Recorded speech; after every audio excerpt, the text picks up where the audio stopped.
सब भूमिका आहार की इस देह के निर्माण में, यह तथ्य जितना शीघ्र हो भर लीजिए मन प्राण में। नमस्कार दोस्तों, आपके अपने YouTube channel science and poetry यानी विज्ञान और कविता में आपका एक बार फिर से स्वागत है। मैं हूं यशपाल सिंह, आपके मनपसंद कार्यक्रम सेहत की बात यश के साथ में आज फिर से। आज हम बात करेंगे मिलेट्स की। मिलेट यानी मोटा अनाज, जैसे ज्वार, बाजरा, रागी, कुटकी, सामा के चावल, कंगनी के चावल आदि आदि।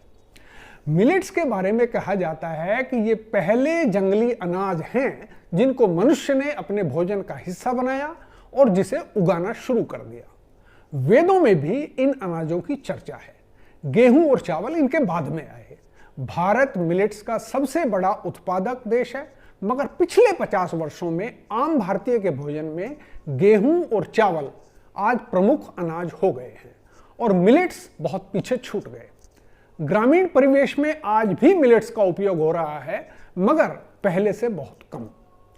इसे पश्चिमी सभ्यता का प्रभाव ही कहा जाएगा कि मिलेट्स पिछड़ेपन की पहचान बन गए और केवल पशुओं का भोजन बनकर रह गए, जबकि गेहूं, चावल परिष्कृत रिफाइंड अनाज की श्रेणी में आ गए और सभ्य समाज का स्वाभाविक आहार बन गए। इन 50 वर्षों में एक और बात हुई है दोस्तों, और वो यह है कि भारत में जीवन शैली से जुड़े रोग जैसे मधुमेह, हृदयघात, कैंसर, ऑस्टियोपोरोसिस इत्यादि में लगातार बढ़ोतरी हुई है। जैसे जैसे जीवन शैली से जुड़े रोगों की गंभीरता बढ़ती जा रही है, वैसे वैसे जीवन शैली से जुड़े विभिन्न आयामों पर गौर करना आवश्यक हो गया है। भोजन को स्वास्थ्य के साथ जोड़कर देखना कोई नया विचार नहीं है। ऐसा मानते हैं कि आधुनिक चिकित्सा का जनक माने जाने वाले ईसा से लगभग 400 वर्ष पूर्व जन्मे यूनानी चिकित्सक हिप्पोक्रेटस, जिनके नाम से आज भी नए चिकित्सकों को शपथ दिलाई जाती है, उन्होंने कहा था कि आपका भोजन आपकी दवाई होना चाहिए और दवाई आपका भोजन। हमारे अपने वेदों में भी भोजन की चर्चा है। कुल मिलाकर बात यह है कि आदिकाल से भोजन के महत्व को समझा जाता रहा है। आज पुनः स्थिति ने फिर से मनुष्य को अपने भोजन पर पुनर्विचार करने के लिए मजबूर कर दिया है और यह पाया गया कि मिलेट्स को छोड़कर हमने अपने आप को बहुत से पोषक तत्वों से वंचित कर दिया है। परिणाम स्वरूप मिलेट के प्रति एक नई उत्सुकता, एक नई जागरूकता पैदा हुई है। आज मिलेट को उनके पोषक तत्वों के कारण कोई स्मार्ट फूड कह रहा है, कोई सुपर फूड कह रहा है, कोई फैशन फूड कह रहा है। कल का मोटा अनाज आज पोषक अनाज, न्यूट्री सीरियल हो गया है। इन्हें कोई फंक्शनल फूड भी कहता है, अर्थात ऐसा भोजन, ऐसा फूड जिसका पोषण प्रदान करने के अलावा सेहत पर एक सकारात्मक प्रभाव हो, जो बीमारियों से हमारी रक्षा करे। भारत सरकार में भी अब खाद्य सुरक्षा के साथ साथ पोषण सुरक्षा उसके लक्ष्य का हिस्सा बन रहा है, अर्थात फूड सिक्योरिटी से न्यूट्रिशनल सिक्योरिटी की ओर। अंतर क्या है? अंतर है पोषक तत्वों का।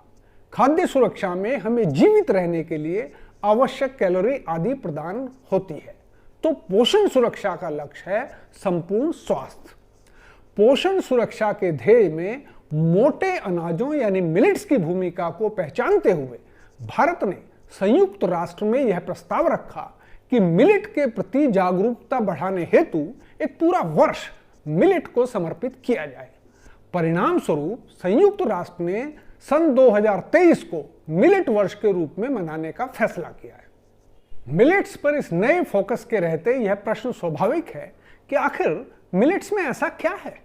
तो पहली बात जो मिलेट्स को गेहूं और चावल से बेहतर विकल्प बनाती है, वो है इनमें फाइबर यानी रेशे की ज्यादा मात्रा। फाइबर हमारे भोजन का वो भाग है दोस्तों, जिसका शरीर में पाचन, अवशोषण नहीं होता है, मगर इसके बावजूद इसकी इतनी उपयोगिता है कि कार्बोहाइड्रेट और प्रोटीन के बाद सबसे ज्यादा मात्रा में हमें जो चीज रोज चाहिए वो है फाइबर। भोजन से मिला फाइबर जो महत्वपूर्ण काम करता है उनमें एक है शुगर के अवशोषण को धीमा करना। शुगर अवशोषण जितना धीमा होगा उतना ही ब्लड शुगर लेवल धीरे से बढ़ेगा और उसके लिए उतने ही कम इंसुलिन की आवश्यकता पड़ेगी। ब्लड शुगर का तेजी से बढ़ना ही टाइप 2 डायबिटीज मधुमेह का कारण बनता है। फाइबर केवल शुगर के अवशोषण को ही नहीं रोकता, धीरे नहीं करता, बल्कि वसा फैट्स के अवशोषण को भी प्रभावित करता है और इस तरह ब्लड कोलेस्ट्रॉल के नियंत्रण में भी सकारात्मक भूमिका निभाता है। फाइबर का दूसरा लाभ है फीलिंग ऑफ सटाइटी, अर्थात पेट भरने का एहसास, जिससे आपके खाने का इंटेक कम हो जाता है। जाहिर है कि अगर हम कम खाएंगे तो हमारा वजन भी कम बढ़ेगा और वजन से जुड़ी समस्याएं भी उतनी ही कम होंगी। तीसरा फाइबर का लाभ है आंत में भोजन का आसानी से आगे बढ़ना, उसका बेटर मूवमेंट होना और साथ ही बाउल मूवमेंट का बेहतर होना, अर्थात पेट के लिए की बेहतर सफाई। फाइबर बड़ी आंत में प्रीबायोटिक की भूमिका भी अदा करता है, अर्थात लाभदायक जीवाणुओं का भी पोषण करता है, जिनका होना हमारे स्वास्थ्य के लिए नितांत आवश्यक है। अपनी इन सभी खूबियों के कारण फाइबर को कोलोन कैंसर, मधुमेह तथा दिल के रोग में लाभदायक माना जाता है।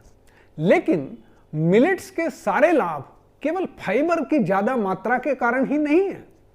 मिलेट्स में ऐसे अनेक पोषक तत्व हैं जिनकी हमारे शरीर में अक्सर कमी देखी जाती है। इनमें ज्यादा प्रोटीन है, आवश्यक अमीनो अम्ल हैं, ज्यादा कैल्शियम, आयरन, पोटेशियम जैसे खनिज तत्व हैं जो क्रमशः हड्डियों के स्वास्थ्य के लिए, खून में हीमोग्लोबिन के स्तर को ठीक रखने के लिए तथा रक्तचाप बीपी के नियंत्रण में लाभदायक है। इसके अलावा जिंक, फोलिक एसिड और विटामिन सी, विटामिन ई जैसे अन्य तत्व हैं जो विभिन्न शारीरिक क्रियाओं में महत्वपूर्ण भूमिका अदा करते हैं।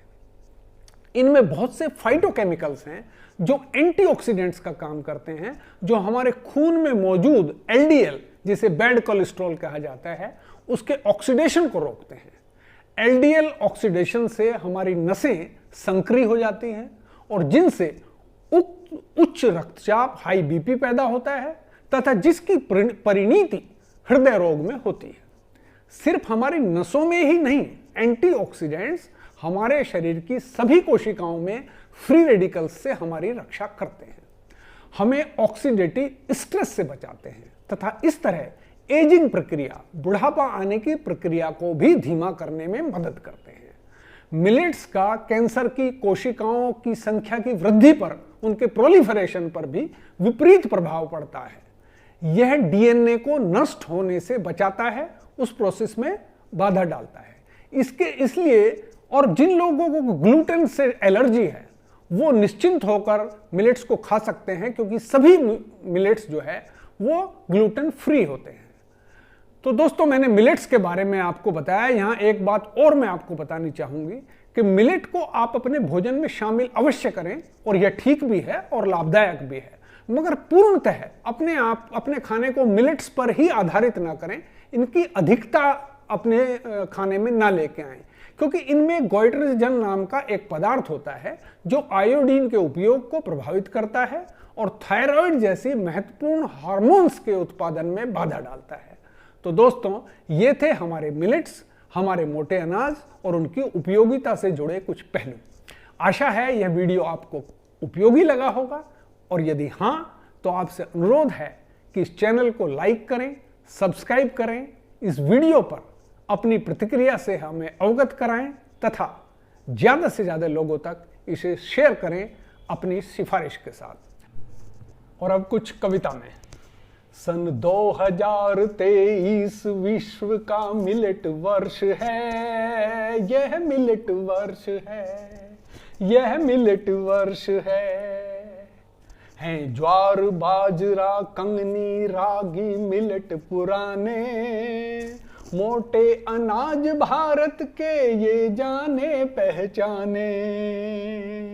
उपयोगी कितना मिलेट विश्व को हुआ दर्श है, यह मिलेट वर्ष है, यह मिलेट वर्ष है। गेहूं चावल के साथ मिलेट को भी अपनाएं तो जीवन शैली रोगों पर कुछ रोक लगाएं। गेहूं चावल के साथ मिलेट को भी अपनाएं तो जीवन शैली रोगों पर कुछ ब्रेक लगाएं।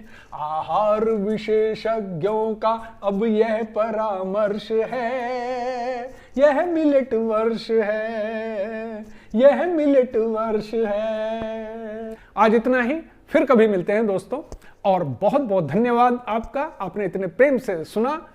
अपना स्नेह बनाए रखें। नमस्कार, जय हिंद।